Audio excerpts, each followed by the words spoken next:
ఖర్చు చేస్తారు. దాని గురించి రవిశంకర్ గారు దానికి రాఘవరెడ్డి గారి సమాధానం చూద్దాం. రాఘవరెడ్డి గారు ఏమంటారు? వచ్చి మాట్లాడండి. రాఘవరెడ్డి గారు పెట్టుకోండి. ఒకటే నిమిషం, నేను ఒకటే చెప్తున్నా. వారు దయచేసి యూరియా గురించి చెప్పారు. నేను కూడా పెద్ద రైతును, ఒక 120 ఎకరాల వ్యవసాయం చేస్తా ఉన్నాను. యూరియా ఎవరు పంపాలే? వారు సమర్థులే కదా, వారు తెలియకల్లోలే కదా, వారు మంచోళ్ళే కదా. యూరియా ఎక్కడి నుంచి రావాలి, ఎక్కడ ప్రొడక్షన్ అవుతుంది, ఎవరు పంపాలో సమాధానం చెప్పాల్సిన అవసరం ఉన్నది. తెలంగాణ ప్రభుత్వం యూరియా సప్లై చేయాలా? గత టీఆర్ఎస్ ప్రభుత్వం కూడా యూరియా తెలంగాణ ప్రభుత్వమే సప్లై చేసిందా? ఎవరు కావాలని చెప్పి ఎలక్షన్ల స్టంట్ కోసము, బదనాం చేయడం కోసము కేంద్ర ప్రభుత్వము యూరియా ఆపిపెట్టిందా లేదా చెప్పాల్సిన అవసరం ఉన్నది. యూరియా పంపించిన తర్వాత ఇక్కడ రైతులకు పంపడానికి కోసమే సప్లై చేయడం అనేది అది ఏ విధంగా సప్లై చేయాలా, ఏ విధంగా ఇండెంట్ పెట్టుకోవాలి, అక్కడ నుంచి మొదలు పెడితే దాన్ని రైతు వరకు చేర్చే వరకు కూడా ఆ యొక్క సమర్థత రాష్ట్ర ప్రభుత్వం పైన ఉంటుందండి. సర్పంచ్ యూరియాని సమర్థవంతంగా ప్రతి ఒక్క రైతుకు అవసరానికి తగ్గట్టుగా చేర్చాల్సిన ఒక సిస్టమ్ ని డెవలప్ చేసుకోవాల్సిన బాధ్యత కాంగ్రెస్ ప్రభుత్వం పైన ఉంటుంది. రేవంత్ రెడ్డి గారి పాలన దక్షతపైన ఉంటుంది. రేవంత్ రెడ్డి గారి పాలన యొక్క దక్షత, ఆయన సమర్థత, దీనిపై ఆయనకు సమర్థత లేదు. పాలన పైన ఆయనకి ఇంకా పట్టు దొరకట్లేదు.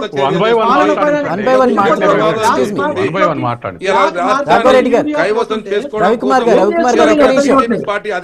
గారు బ్లాక్ మార్కెట్ లో యూరియాని అమ్ముకుంటుంటే ఈ రాష్ట్రంలో రాష్ట్ర ప్రభుత్వం ముఖ్యమంత్రి గారు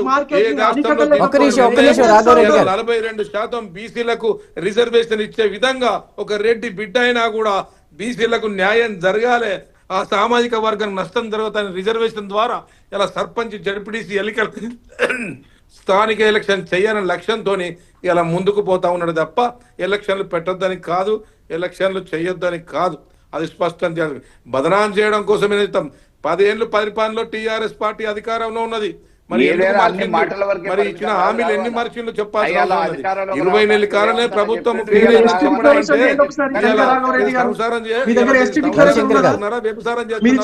చెప్పాల్సిన అవసరం ఉన్నది. ఇలా రాజశేఖర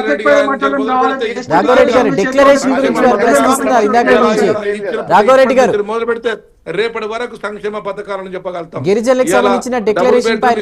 టీఆర్ఎస్ పార్టీ ఇవ్వలేదు. ఇలా రైతులకు ఇలా ఆత్మహత్యలు చేసుకుంటే వాళ్ళ కనీసం పోలీస్ స్టేషన్ లో రికార్డు కాకుండా చూసిన చరిత్ర ఇలా టీఆర్ఎస్ పార్టీ. ఇలా బీజేపీ పార్టీ రాష్ట్రాలకు ఇవ్వవలసిన గ్రాంట్ కనుక చక్కగా ఇచ్చేది ఉంటే రాఘవరెడ్డి గారు ఇందాక మీరు ఒక ప్రశ్న వేశారు, పంపాల్సింది బీజేపీ పార్టీ లేకపోతే కేంద్ర ప్రభుత్వమా రాష్ట్ర ప్రభుత్వమా చెప్పాల్సిన అవసరం ఉన్నది. దాన్ని తప్పిపుచ్చుకోవడం కోసం, ఇలా యూరియాను తప్పిపుచ్చుకోవడం కోసం చేస్తున్న కార్యక్రమం తప్ప వేరే కార్యక్రమం కాదు. ఇది గమనించాలి. దేశవ్యాప్తంగా యూరియా సమస్య ఉందని తెలంగాణ వ్యవసాయ మంత్రి చెప్తున్నారు. కొన్ని రాష్ట్రాల్లో లేదు, కొన్ని రాష్ట్రాల్లో ఉంది. దానికి బీజేపీ మీరు విమర్శిస్తున్నారు. చెప్పాల్సిన అవసరం ఉన్నది. కాంగ్రెస్ పార్టీ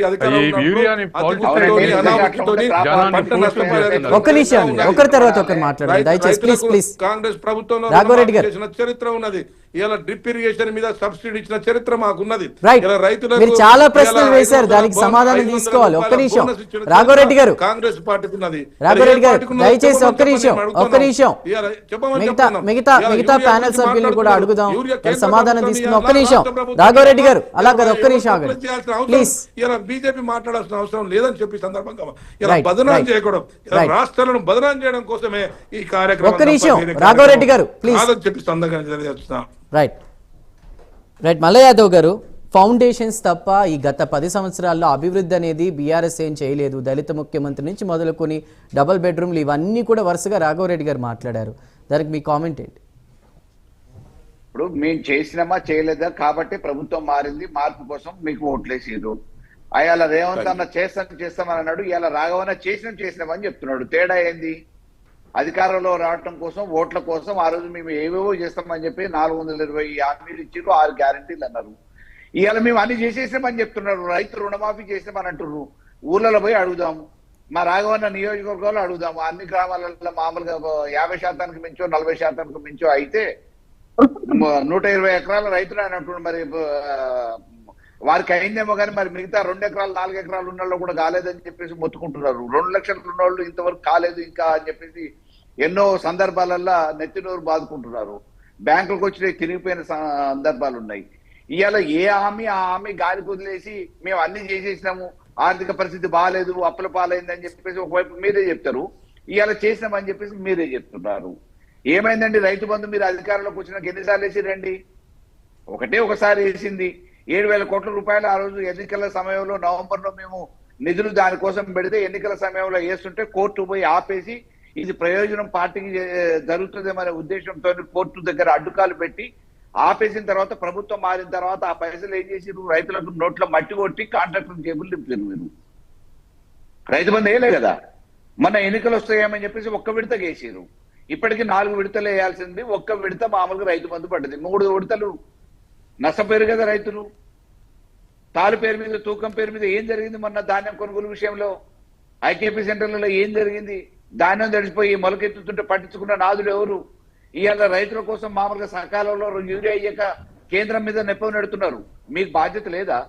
కేంద్రం పంపించడానికి మామూలుగా వాళ్ళ దగ్గర సంబంధించిన అధికారులను అప్రమత్తం చేసి ముందస్తుగా జాగ్రత్త పడి స్టాక్ పెట్టుకోవాల్సిన బాధ్యత మీకు లేదా? బఫర్ జోన్లలో స్టాకులు నింపుకోవాలి. పోయినసారి బఫర్ జోన్లలో ఉన్న గోడౌన్స్లలో ఉన్న స్టాక్నంతా మీరు డిస్ట్రిబ్యూట్ చేసి ఖాళీ గోడౌన్లు ఉంటే వాటిని పట్టించుకోకుండా కేంద్రం మీద నెప్పం నెట్టి ఇవాళ కాలయాపన చేసే, చేతులు దులుపుకునే ప్రయత్నం చేసేట్లా? మీకు ముందస్తు చర్యలు ఓకే, మీకు కేంద్రం నుంచి రావట్లేదు, రైతులకు అప్పీల్ చేసేది ఉండే, మేము యూరియా సప్లై చేయలేము, వేసుకునేటోళ్ళు వేసుకోండి లేకపోతే మానేయండి అని చెప్పి. ఒకవైపు ఏమో వ్యవసాయాన్ని చేసుకోమంటారు, రైతులు వరి ధాన్యాన్ని వేసుకుంటారు, ఆ తర్వాత కేంద్రం ఇయ్యలేదని చెప్పేసి మేము చేతులు లేబట్టేసినామంటే ఇవాళ పెట్టుబడి పెట్టి వ్యవసాయాన్ని సాగు చేసి సప్పో తీసుకొచ్చిన రైతు పరిస్థితి ఏంది యూరియా వేయకపోతే? కాబట్టి మీరు ఎంతసేపు మాకు కేంద్రం ఇయ్యలేదు కాబట్టి మేము ఇయ్యలేదు, లేకపోతే అక్కడ డబ్బులు లేవు కాబట్టి మీకు ఇవ్వట్లేదు మేము, ఉద్యోగస్తులకు మీరు ఏమేమి హామీలు ఇచ్చారు, ఉద్యోగస్తులకు చేయలేక ఏం చెప్తున్నారు? ఇవాళ మమ్మల్ని కోసుకొని తిన్నా కానీ రావు, అర్థం చేసుకోవాలి.